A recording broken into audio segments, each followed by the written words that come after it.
ഈശോ മിശിഹായ്ക്ക് സ്തുതിയായിരിക്കട്ടെ. 13th അപ്പോസിൽ, 13ാം അപ്പസ്തോലൻ. ബൈബിളിലെ അപ്പസ്തോല പ്രവർത്തനങ്ങളിലൂടെയുള്ള നമ്മുടെ യാത്രയാണ് ഈ ശുശ്രൂഷ. നമുക്കറിയാം, ഓരോ ദിവസവും ഒരു ചെറിയ വാക്യം എടുത്ത് ധ്യാനിച്ച് ക്രിസ്തീയ ശിഷ്യത്വത്തെ നമ്മൾ ധ്യാനിക്കുകയാണ്.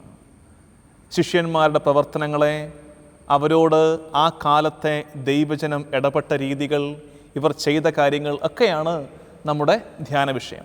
ഇന്ന് നമ്മൾ ചിന്തിക്കുന്നത് അപ്പസ്തോല പ്രവർത്തനം 2-ാം അധ്യായം 37-ഉം 38-ഉം വാക്യങ്ങളാണ്. ബൈബിള് എടുക്കാവുന്ന സാഹചര്യത്തിലിരുന്നാണ് നിങ്ങളിത് കേൾക്കുന്നതെങ്കിൽ ദയവ് ചെയ്ത് ആ മടിയെ അങ്ങ് തോൽപ്പിക്കണേ, അലസതയെ തോൽപ്പിക്കണേ. ബൈബിൾ എടുക്കണം, അടയാളപ്പെടുത്തണം. അപ്പസ്തോല പ്രവർത്തനം 2-ാം അധ്യായം 37-ഉം 38-ഉം വാക്യങ്ങൾ. ഇതിൻ്റെ പശ്ചാത്തലം പറയാം. അപ്പസ്തോല പ്രവർത്തനം 2-ാം അധ്യായത്തിൽ പത്രോസ്ലീഹ പ്രസംഗിക്കുകയാണ്.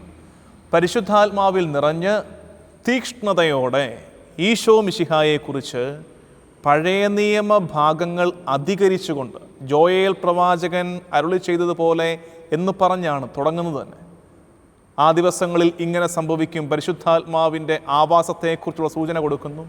അങ്ങനെ ഈശോയെക്കുറിച്ച് ശക്തിയോടെ പ്രസംഗിക്കുകയാണ്. അതിൻ്റെ പേരാണ് സുവിശേഷം.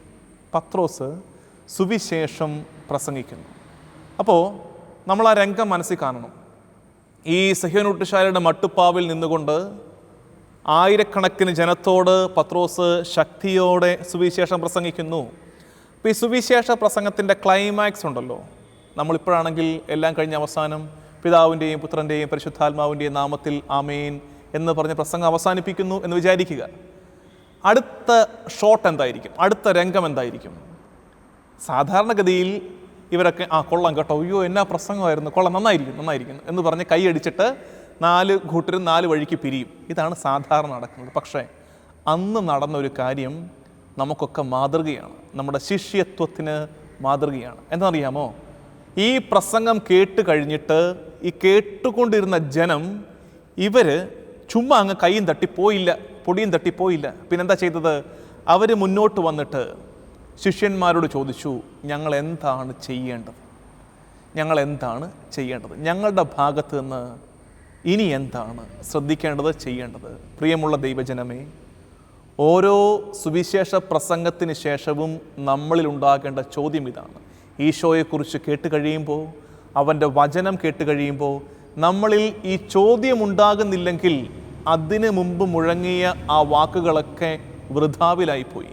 ഇത് ചോദിക്കണം. ഇതാണ് 37-ാം വാക്യം. ഇങ്ങനെയാണത്: ഇത് കേട്ടപ്പോൾ അവർ ഹൃദയം നുറുങ്ങി. ഈ കേട്ടുകൊണ്ടിരുന്ന ആളുകൾ പത്രോസിനോടും മറ്റ് അപ്പസ്തോലന്മാരോടും ചോദിച്ചു, സഹോദരന്മാരെ, ഞങ്ങൾ എന്താണ് ചെയ്യേണ്ടത്? കണ്ടോ, അതിനകത്തെ ആ ഒരു ജെനുവിനെസ് കണ്ടോ, ഒരു താല്പര്യവും ആത്മാർത്ഥതയും കണ്ടോ? ഞങ്ങൾ എന്താണ് ചെയ്യേണ്ടത്?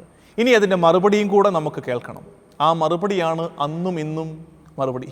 സുവിശേഷം കേട്ട് കഴിഞ്ഞിട്ട് ഞങ്ങൾ എന്താണ് ചെയ്യേണ്ടതെന്ന് ശ്രോതാവിന്, കേൾക്കുന്നവന് തോന്നുന്നുണ്ടെങ്കിൽ അതിൻ്റെ ഉത്തരം ഒന്നേ ഉള്ളൂ: നീ ആദ്യം ചെയ്യേണ്ടത്. ഉത്തരം ഇങ്ങനെയാണ്. പത്രോസ് പറഞ്ഞു, നിങ്ങൾ പശ്ചാത്തപിക്കുവിൻ.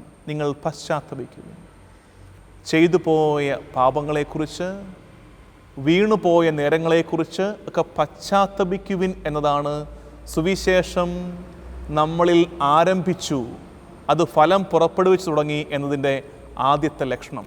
അതുകൊണ്ട് ഇന്നത്തെ 13th അപ്പോസിൽ ഇവിടെ സമാപിക്കുകയാണ്. ഇത്രയേ ഉള്ളൂ ഇന്നത്തെ ചിന്ത. സുവിശേഷം കേട്ട് കഴിയുമ്പോൾ ഹൃദയം നുറുങ്ങി ചോദിക്കണം, ഞാൻ എന്താണ് ചെയ്യേണ്ടത്? നമ്മുടെ ഓരോരുത്തരുടെയും കോണ്ടെക്സ്റ്റിൽ അതിൻ്റെ ഉത്തരം കൂടെ മനസ്സിലാക്കുക.